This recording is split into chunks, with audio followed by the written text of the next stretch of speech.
Captain Jake Morrison stood on the bridge of the U.E.'s Defender, watching the stars through the main screen. His ship was 3 days out from the colony world of Haven's Rest, patrolling the edge of human space like he had done for the past 2 years. The job was usually quiet, checking on new settlements and making sure trade routes stayed safe. Jake was a tall man with brown hair and tired eyes. He had been in space for 15 years, starting as a young officer fresh from Earth's Naval Academy. Now at 38, he commanded one of the best exploration ships in the fleet. His crew of 42 trusted him completely, and he had never lost a single person under his command. "Captain, we're getting something strange on long-range sensors," said Lieutenant Maria Santos from her station. She was the ship's communications officer, a smart woman who had joined the crew 6 months ago. "It's big, sir, really big." Jake walked over to her console and looked at the readings. The sensors showed a massive object at the very edge of their detection range.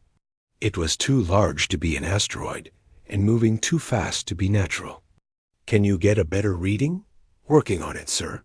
Maria's fingers moved quickly over her controls. Whatever it is, it just appeared out of nowhere, like it jumped out of hyperspace. The ship's first officer, Commander Billy Chun, came up. Beside Jake, he was a short, stocky man who had served with Jake for 3 years. Could be a new kind of ship from one of the colonies. Maybe they finally built that super freighter they were talking about. Jake shook his head. Too far out and too big. "Maria, send a message to Fleet Command. Tell them we have an unknown contact and we're moving to investigate." The Defender changed course toward the mysterious object. As they got closer, the sensors began to show more details. The thing was huge, over 2 miles long, and covered in strange metal that seemed to shift colors in the starlight. It had no design that looked human at all. "Captain," Maria said, her voice tight with worry, "I'm getting more contacts, lots more. They're all around us." The main screen filled with new signals as dozens of ships appeared from hyperspace. They formed a perfect circle around the Defender, each one larger than any human ship ever built. Jake had never seen anything like them. "Red alert," Jake ordered. "All hands to battle stations." Maria tried to contact them. Before Maria could send a message, the strange ships began broadcasting on all frequencies. The voice that came through the speakers was cold and mechanical, speaking perfect English with no emotion at all. "Human vessel, you will stop your engines and prepare to receive a message for your species. Do not attempt to flee, or you will be destroyed." Jake looked at Billy, who was already checking their weapon systems. The Defender had some guns and missiles, but nothing that could fight this many alien ships. "Maria, patch me through to Fleet Command. Emergency priority." "I can't, sir. They're jamming all our communications, except for this channel." The alien voice spoke again. "Human Captain, you will listen to the message we bring to your species. Your leaders will receive this same message in your home system." The main screen changed to show the inside of one of the alien ships. A creature stood in the center, tall and thin, with skin that looked like blue crystal. It had 4 arms and eyes that glowed with white light. When it spoke, Jake could see that it had no mouth, just a smooth face with those terrible glowing eyes. "I am Zarthik of the Hegemony Council. For 10,000 years, my people and our allies have brought order to this galaxy. We have watched your species spread across the stars like a disease, taking worlds that do not belong to you." Jake felt his hands clench into fists. No one talked about humanity like that, not while he was listening. "Your expansion ends now," the creature continued. "You have 72 hours to accept our terms. All human military ships will be destroyed. All weapons will be surrendered. Your colonies beyond your original 12 worlds will be abandoned. Your species will accept hegemony rule and guidance." The screen showed images of human colonies, taken from space. Jake recognized Haven's Rest, New Texas, and dozens of other worlds where millions of people had built new lives.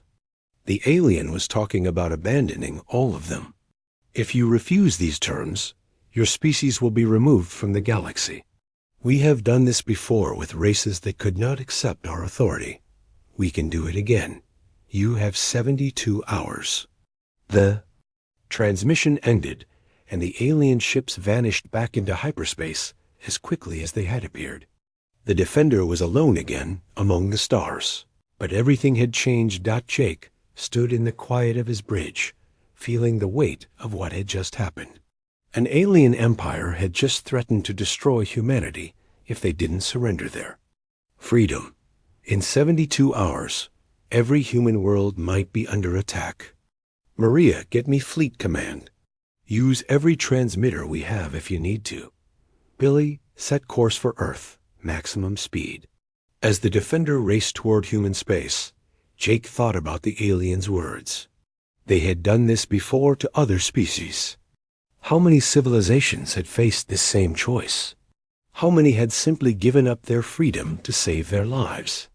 The crew worked with grim efficiency, knowing that they carried news that would change everything. Communications came back online as they got closer to human territory, and Maria began sending emergency messages to every human world and ship. 3 hours later, they received a response from Admiral Lisa Carter at Earth Space Command. Her face appeared on the screen, looking as serious as Jake had ever seen her. She was a woman in her 50s with gray hair and the kind of eyes that had seen too much war. Captain Morrison, we received your message. The aliens have contacted us directly as well. President White is calling an emergency session of the Colonial Council. How many ships did you see? At least 50 in the group that contacted us, Admiral. But their leader talked like they had thousands. They do. Our deep space monitors have detected massive fleets moving toward human space from 12 different directions. Captain, I need you to reach the outer colonies. Tell them what's coming. Help them prepare. Jake nodded. What are our orders if they refuse to evacuate? Admiral Carter was quiet for a long moment. Help them fight, Captain. This is one order humanity will not obey. The transmission ended, and Jake looked out at the stars that humans had claimed as their own. In 68 hours, aliens would expect humanity to surrender everything they had built. But Jake Morrison had a feeling that these creatures had never met humans before. They were about to learn that some species would rather die fighting than live as slaves. The Defender continued toward the outer colonies, carrying a message of war. The news spread across human space like wildfire. Every colony world, every space station, every ship between the stars received the same message. Humanity had 65 hours to surrender or face destruction by an alien empire that commanded thousands of warships. On Earth, President Karen White sat in the emergency council chamber, surrounded by military leaders and colonial representatives. She was a tough woman who had led humanity through 3 different crises, but nothing like this. The room buzzed with urgent conversations as people tried to understand what they were facing. Admiral Lisa Carter stood at the front of the room, pointing to a star map that showed red dots moving toward human territory. These are their fleet. Positions based on our sensor data. 12 separate attack groups, each one larger than our entire Navy. They'll reach our outer colonies in 50 hours. Governor Pete Williams of the frontier world Ironhold raised his hand. He was a big man, with calloused hands who had built his colony from nothing. Admiral, what are you telling us to do? Pack up and run? Leave everything we've worked for? The math is simple, said General Roy Jenkins from his seat near the president. They have over 3,000 ships. We have 287. Even if every one of our ships could destroy 10 of theirs, we'd still lose. Dr. Alex Turner, the government's chief science advisor, looked up from his tablet. He was a thin man with thick glasses, who spent most of his time studying alien technology. I've been analyzing the transmission from their leader. There's something important we need to understand about these hegemony aliens. President White nodded for him to continue. They've never had a species refuse their demands before. Every civilization they've contacted has either surrendered immediately or been destroyed before they could fight back. Their entire system is based on fear and overwhelming force. What are you saying, Doctor? Admiral Carter asked. I'm saying they don't know how to fight a real war. They're used to enemies who give up or die quickly. They've never faced prolonged resistance. Commander Billy Chun, who had arrived with Captain Morrison's initial report, spoke from the back of the room. Captain Morrison is already reaching the outer colonies. He says the colonists aren't running. They're digging in to fight. President White stood up slowly. She looked around the room at faces filled with fear and determination. I've been president.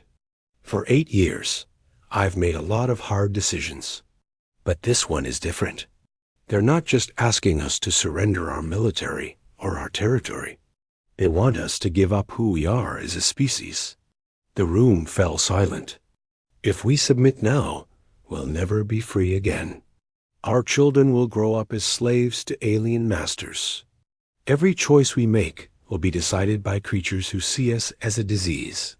She paused, looking directly at Admiral Carter. Admiral, can we fight them? We can try, Madam President. We won't win through superior firepower, but humans have other advantages. We're adaptable. We don't give up easily. And we know our own territory better than they do. Then we fight. President White's voice carried across the room. Send word. To every colony, every ship, every human settlement in the galaxy. Tell them we choose freedom over slavery. Tell them to prepare for war. The next 48 hours transformed human space into an armed camp. On the industrial world of Forge Prime, Commander Roy Jenkins converted civilian factories to produce weapons and ammunition. Workers who had been making farming equipment yesterday were building missile launchers today. The planet's massive. Shipyards, which normally built one ship every 3 months, pushed out 5 destroyers in 2 days. Dot engineer Kelly Brooks worked around the clock on the main assembly line. She was a small woman with oil-stained coveralls and the kind of practical mind that could fix anything. We need more metal plating for the hull armor, she called to her supervisor, and double the missile storage compartments. These ships are going to need every weapon they can carry. On the agricultural world of Greenfield, Colonel Beth Murphy organized the defense preparations. She was a career military officer who had been planning to retire to farm duty on this peaceful world. Instead, she found herself turning grain silos into ammunition depots and farm machinery into mobile weapons platforms. Ma'am, the civilians want to help, reported Sergeant Danny Price. He was a young soldier who had never seen real combat. The farmers are volunteering to stay and fight instead of evacuating. Let them, Colonel Murphy replied. We'll need every person we can get. Train them to use the anti-aircraft guns. If the aliens want this world, they'll have to take it from all of us. Captain Morrison's ship reached the mining colony of Prospect Station just as the local militia was forming up. Sheriff Tom Bradley met him at the landing pad, wearing a borrowed military uniform that didn't quite fit his stocky frame. Captain, good to see you. We got your message. How bad is it really? Morrison looked around at the miners and their families gathered in the colony's main square. They had crude weapons and no military training, but their faces showed the same determination he'd seen on every world he'd visited. It's bad, Sheriff, but not hopeless. These aliens are used to species that surrender without a fight. They've never faced humans before. Well, they're about to learn something new, Bradley said with a grim smile. We've been digging tunnels all our lives. Let them try to chase us through our own minds. Back on Earth, the main battle fleet gathered around the orbital shipyards. Admiral Carter stood on the bridge of her flagship, the USS Valiant, watching as ships arrived from across human space. Destroyers, cruisers, frigates, and even converted civilian vessels joined the growing fleet. Dr. Turner worked in the ship's laboratory, studying pieces of alien technology that had been recovered from their scout ships. "Kelly, look at this." He called to Engineer Brooks, who had been transferred to the flagship. "Their shields are designed to stop energy weapons, but they're weak against solid projectiles." "You mean bullets and missiles instead of lasers?" Kelly asked, examining the alien metal under a microscope. "Exactly. They've been fighting species that use advanced energy weapons. Our kinetic weapons might punch right through their defenses." Kelly smiled for the first time in days. "I can work with that. Give me 6 hours, and I'll have every gun on this fleet loaded with solid shot." As the countdown reached 24 hours, humanity was as ready as they could be. The outer colonies had been evacuated of non-essential personnel, but thousands of volunteers remained to fight. The mobile fleet had taken positions throughout human territory, ready to strike where needed. Ground-based defenses had been hastily constructed on every inhabited world. President White made one final broadcast to the galaxy, knowing that alien sensors would detect it along with human receivers. "To the hegemony forces approaching our territory, this is President Karen White of humanity. You offered us a choice between submission and destruction. We choose neither. We choose to fight for our freedom. Your ancestors may have conquered other species through fear, but you have never faced humans before. You are about to learn why that matters." The broadcast ended, and Admiral Carter gave the order that would define humanity's future. "All ships. This is Admiral Carter. Take your positions. In 18 hours, we show these aliens what happens when someone tries to enslave humanity. Make them remember this day." The fleet moved out toward the edge of human space, carrying with them the hopes and determination of an entire species that refused to bow down to tyranny. The first battle happened at Frontier's End, a small mining colony on the edge of human space. Commander Steve Parker waited with his battle group of 6 destroyers, hidden behind the system's largest asteroid. His ships were old and outgunned, but his crews were ready to fight. The alien fleet arrived exactly on schedule. 20 massive ships dropped out of hyperspace, their hulls gleaming with that strange shifting metal. They moved in perfect formation toward the colony, expecting to find frightened humans ready to surrender. Instead, they found Steve Parker and his destroyers. "All ships, attack pattern Delta," Parker ordered over the radio. "Hit them hard and fast. Make every shot count." The human ships burst from their hiding places, missiles streaming toward the alien formation. The hegemony ships, caught off guard, took several direct hits before their shields could adapt. 2 alien cruisers suffered serious damage, their perfect formation breaking apart in confusion, but the aliens recovered quickly. Their return fire was devastating. The destroyer UE's Ranger took a direct hit from an energy beam that melted through her hull like butter. Captain Linda Hayes, commanding the dying ship, made a decision that would be remembered forever. "This is Hayes to all ships. My engines are dead and weapons are down, but I still have momentum and a full load of nuclear warheads." Her voice was calm even as explosions rocked her bridge. "Tell my family I love them." The Ranger accelerated toward the largest alien ship, using her last working thruster to aim directly at the enemy's command section. The alien captain tried to turn away, but the massive ship moved too slowly. The Ranger slammed into the alien, hull and detonated every warhead she carried. The explosion lit up space like a small sun. When the light faded, both ships were gone. The surviving human destroyers used the confusion to escape, leaving behind 5 damaged alien ships and 1 completely destroyed. It was humanity's first victory, bought with the blood of Linda Hayes. And her crew of 40-8. News of the battle spread across human space in hours. The aliens could be hurt. They could be beaten. But the price was terrible. Captain Morrison received word of the battle while approaching the colony world of Iron Gate. His orders were to defend the mining operation there, but he had only 3 ships against what sensors showed as 15 alien vessels approaching.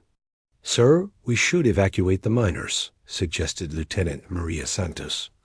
"There are over 2,000 people down there." Morrison studied the tactical display.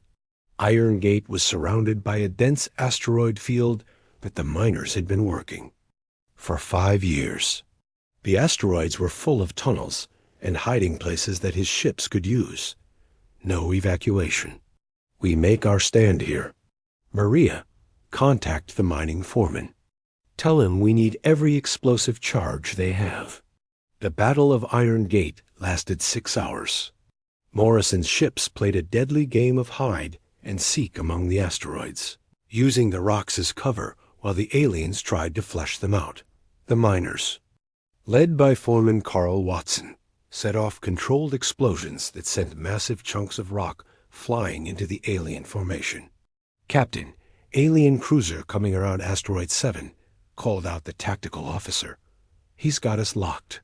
"Fire everything," Morrison ordered.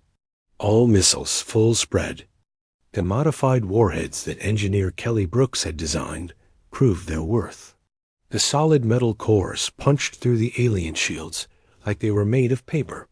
The enemy cruiser staggered under the impact, its hull cracking open to space. More alien ships kept coming. Morrison's destroyers were taking heavy damage, and his ammunition was running low. Just when it looked hopeless, help arrived from an unexpected source. Sheriff Tom Bradley and the miners from Prospect Station had jury-rigged their cargo ships with missile launchers. They dropped out of hyperspace behind the alien fleet, catching them completely by surprise. "This is Bradley to all human ships. Sorry we're late to the party.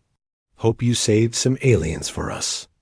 The improvised warships weren't much against alien technology, but they didn't need to be. They just needed to create chaos, and they did that perfectly. The alien formation fell apart as they tried to deal with attacks from multiple directions. Morrison's battered fleet escaped with most of their ships intact, and the aliens retreated to regroup. It was another human victory, but everyone knew the real test was still coming. On the ground, colonies faced their own battles. The farming world of New Frontier came under direct assault when alien troops tried to capture the food production facilities.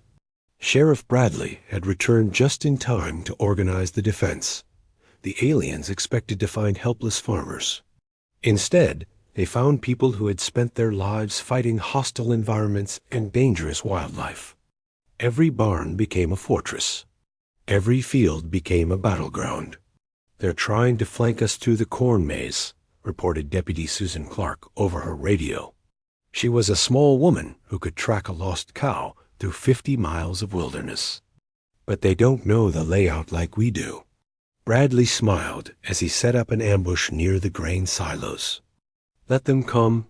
This is our land. We know every inch of it." The battle for New Frontier lasted 3 days. The aliens had better weapons and armor, but the colonists had something more important. They were fighting for their homes, their families, and their way of life. When the smoke cleared, the alien ground forces were in full retreat. Meanwhile, the main alien fleet was approaching the core human worlds. Admiral Carter received reports from across the front lines. Some battles were victories, others were defeats, but all of them had one thing in common. Humans were fighting harder than the aliens had ever seen. Dr. Turner worked frantically in his laboratory aboard the Valiant, analyzing data from each battle. "Admiral, you need to see this," he called out. "I've been studying their communication. Patterns. They're scared." Admiral Carter looked at the data scrolling across Turner's screen. Scared of what? They're winning most of the engagements. That's just it.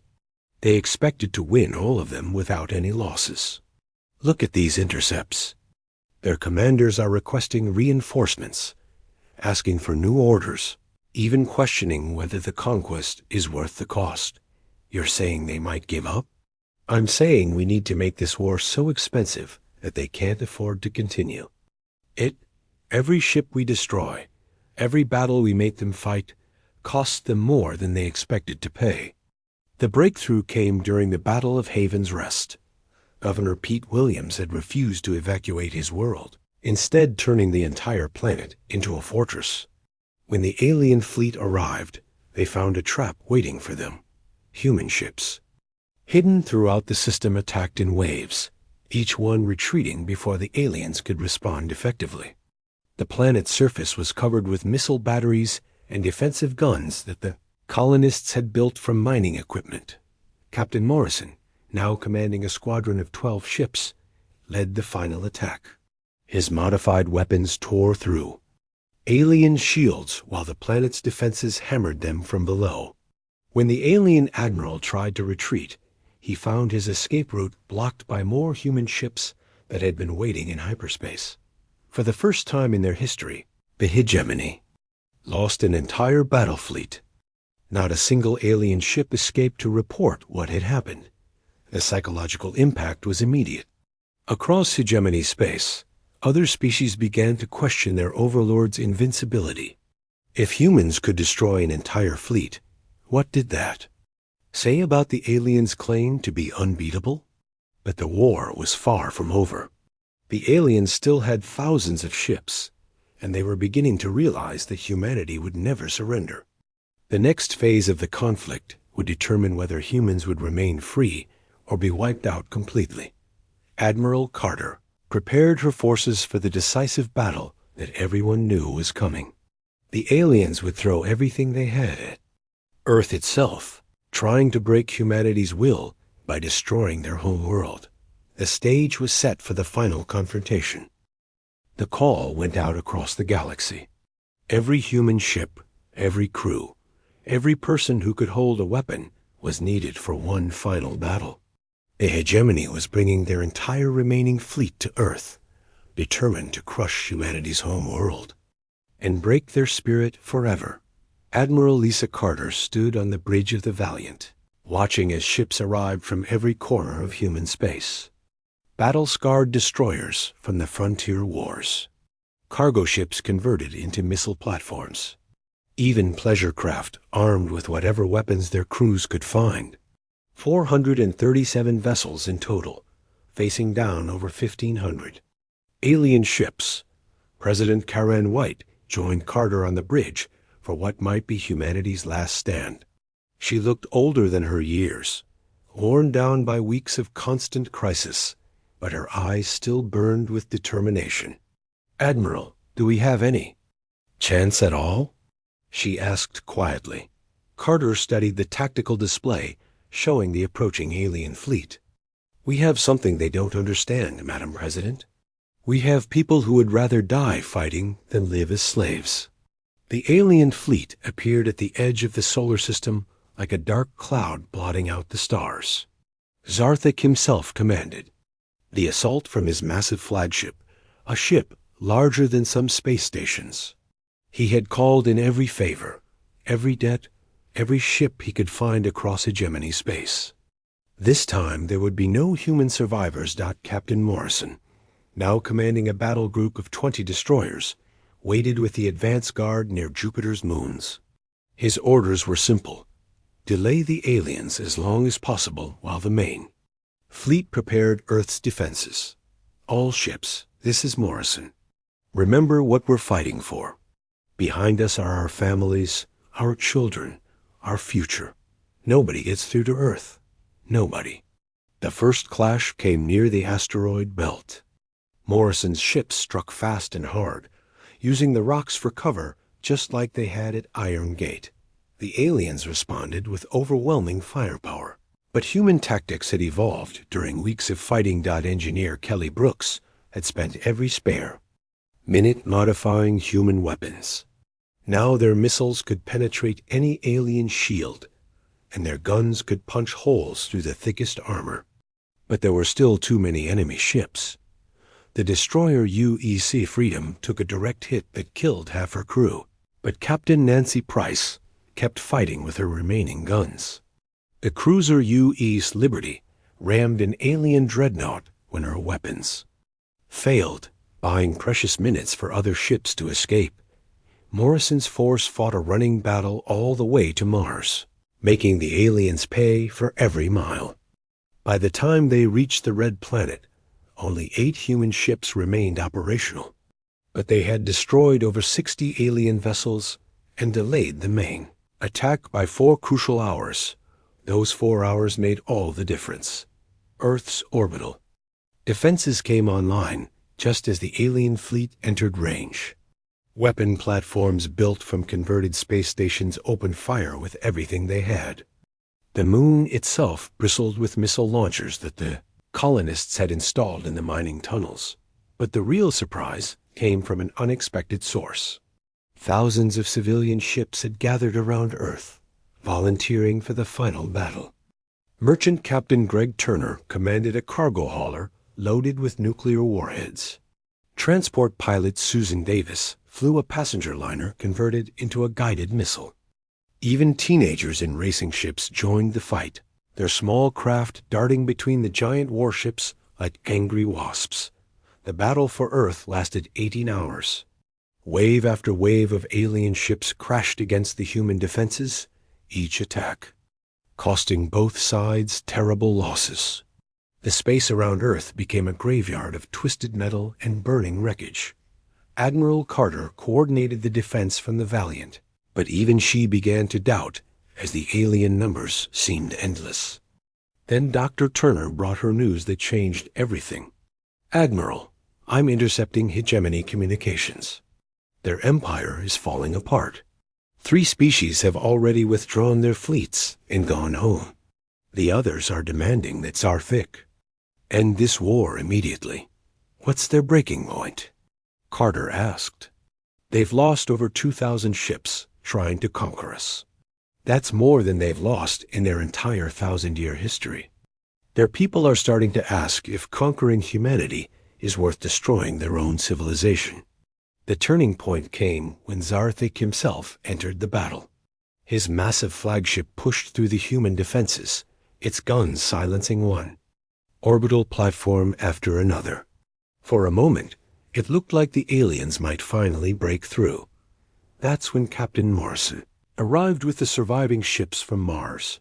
His battered destroyers attacked the alien flagship from behind, their modified weapons punching deep holes in its hull. Morrison's own ship, the Defender, made a suicide run straight at the command section. This is Morrison to all human forces.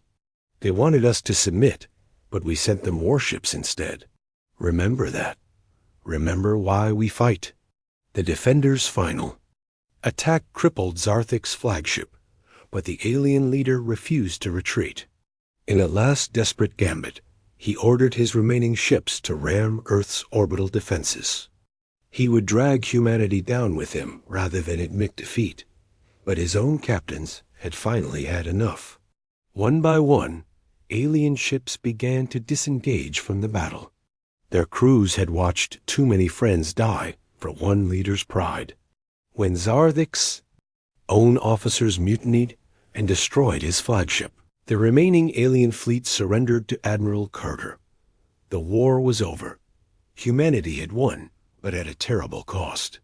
Nearly half their fleet was destroyed, and thousands of brave people had died, defending their freedom. Heroes like Linda Hayes, Pete Williams, and Jake Morrison would be remembered forever for their sacrifice. President White addressed the galaxy from the ruins of Earth's orbital command center. Behind her, rescue ships searched for survivors among the wreckage, while construction crews began rebuilding what had been destroyed. To all species watching this broadcast, humanity offers peace. We never wanted this war, but we would not surrender our freedom to avoid it. The hegemony is finished, but we will not seek revenge against those who were forced to serve it. The aftermath of the war transformed the galaxy. The hegemony empire collapsed as member species declared their independence. Some, like the peaceful Veltar and the scientific Zunari, requested diplomatic relations with humanity. Others simply wanted to be left alone to rebuild their own civilizations. Captain Morrison, posthumously promoted to admiral, became a symbol of human courage across the galaxy. Colonies were named after him, and children learned his final words in school. The man who had started the war as a simple patrol captain had become legend. Engineer Kelly Brooks led the effort to rebuild the human fleet with new technology learned captured alien ships. But the designs always included one crucial element. They were built for exploration and defense, not conquest. Humanity had learned that freedom was worth fighting for, but it was not worth taking from others. Dr. Turner established the Galactic Peace Institute, dedicated to helping other species avoid the mistakes that had led to the hegemony's rise. His research showed that every empire eventually fell when it tried to rule through fear alone. 5 years after the war, human ships patrolled the borders of their space with a new mission. They were no longer just defending human colonies, but protecting any species that asked for help against would-be conquerors. The galaxy had learned that when someone demanded submission, humanity would send warships to help those who chose to fight for their freedom. Admiral Carter, now retired, often stood on the observation deck of the rebuilt orbital station, looking out at the stars. The view reminded her of something Captain Morrison had said during those dark early days of the war. Some things are worth fighting for, no matter the odds. Humanity had proven that freedom was one of those things. The galaxy would not forget.